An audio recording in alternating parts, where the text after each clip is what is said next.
As for animations, works. You can literally upload even animated model. Let's see if I have something here. Yeah, I have some animated model of a robot. It will just work automatically. It's super, super easy. Just upload an animated model and that will work as well. Let me show you how that works.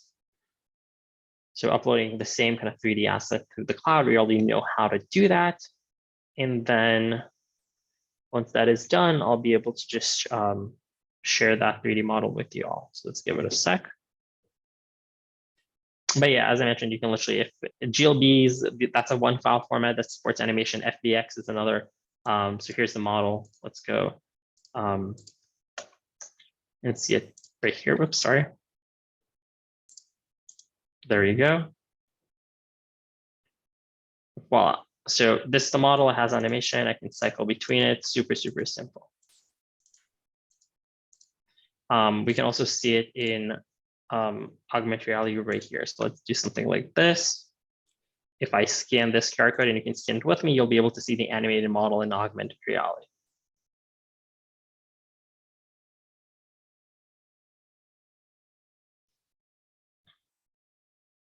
There we go. So CNAR. Hopefully you can still see my screen and mobile device. And voila, suddenly we have the same kind of animated model here. Super, super simple.